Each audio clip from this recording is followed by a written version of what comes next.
وَاتَّقُوا يَوْمًا لَا تَجْزِي نَفْسٌ عَن نَفْسٍ، ڈر جاؤ اس قیامت کے دن سے جس دن کوئی جان کسی دوسری جان کے عوض قبول نہیں کی جائے گی۔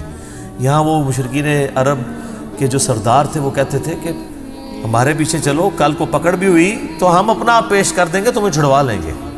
اللہ نے کہا کسی جان کے بدلے کوئی نہیں۔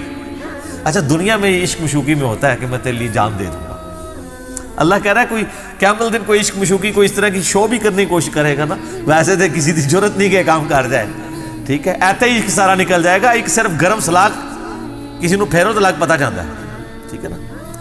تو کوئی جان سے دوسری جان بدلے کے طور پہ قبول نہیں کی جائے گی، یونیورسل ٹروتھ دیکھ لیں، نمبر 1 یہ چیز۔ نمبر 2 ولا يقبل منها عدل، اور نہ کسی سے کوئی مالی تاوان، کوئی رشوت کے طور پہ چیز لی جائے گی کہ چلو جی پیسے لے کے چھوڑ دوں۔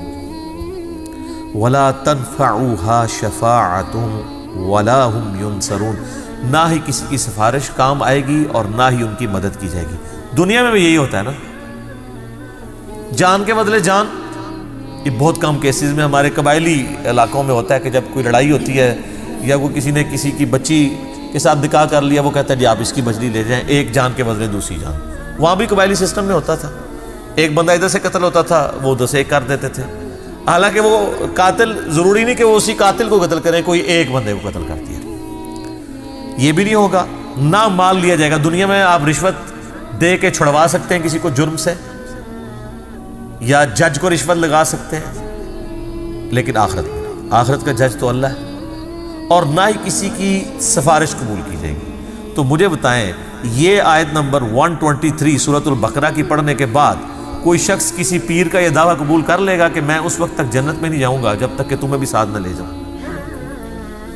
تو صرف وہ صحیح کرتے ہیں، آپ کو قرآن نہیں پڑھنے دیتے، ٹھیک ہے۔ صحیح مسلم میں حدیث ہے، نبی صلی اللہ علیہ وآلہ وسلم نے فرمایا قیامت والے دن جس کے عمل نے اسے پیچھے کر دیا اس کا نسب اسے آگے نہیں لے کے جا سکے گا۔ سر یہ ذہن میں رکھیں، جو لوگ کہتے ہیں نا ہم سید ہیں، شاہ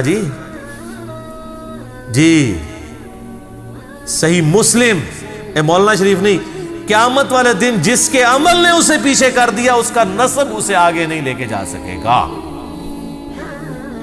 اب آپ کو وہ حدیث سمجھ آئے گی جو بخاری مسلم دونوں میں ہے، اے میری بیٹی فاطمہ میرے مال سے جو تو نے لینا ہے مجھ سے لے لے، اگر اللہ کے حضور پکڑی گئی تو میں تیرے کچھ کام نہیں آؤں گا۔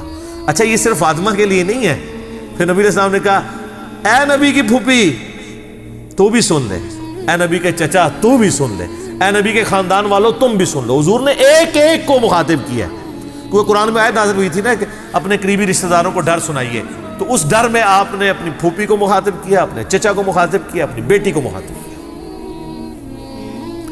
تو وہ یہی چیز ہے۔ اچھا یہ جو آج ہمارے انڈیا پاکستان بنگلہ دیش کے مسلمانوں کو یہ شفاعت کا کنسیپٹ ہے، تو یہ یار مطلب صحابہ اور اہل بیت کو کیوں نہیں تھا سمجھ آئی کہ یہ شفاعت جو کچھ بھی ہے تیرے محبوب کی امت سے ہے؟ کوئی ضعیف روایت بھی ہے کہ جو کچھ بھی ہے تیرے محبوب کی امت سے ہے، کسی سے عقیدہ قول، کسی تابعی کا قول، اس طرح تو ہے ہی نہیں ہے۔ عمل ہے پھر یقیناً اگر کسی کا عمل بہتر ہوا تو پھر اللہ تعالیٰ اس کے نسب کا فائدہ بھی اسے دے گا۔ یہاں دیکھ لیں بنی اسرائیل کو اللہ نے کہا میں نے سارے جہان والوں پہ فضیلت دی، کیوں؟ اولاد ابراہیم تھے، لیکن ضربت علیہم الذلہ بھی ان کے اوپر ہی آیا ہے۔ پھر اللہ نے یہ نہیں دیکھا کہ ابراہیمی ہے تو چھوڑ دیں ابراہیمی ہونے پہ۔ ہماری امت کے اندر بنو اسماعیل کو اللہ نے فضیلت دی تمام جہان والوں پہ، تو آپ دیکھ لیں کہ پھر حسن و حسین ہی جنتی نوجوانوں کے سردار ہیں، سیدہ فاطمہ ہی جنتی عورتوں کی سردار ہیں، نبی علیہ السلام کی جو اہل بیت ہیں ان کو ہی نسبت۔ پھر اسی طریقے سے بخاری مسلم میں حدیث ہے کہ خلافت جو ہے وہ قریش میں رہے گی۔ قریش کون ہے؟ بنی اسماعیل، غیر بنو اسماعیل میں سے کوئی خلیفہ نہیں بن سکتا۔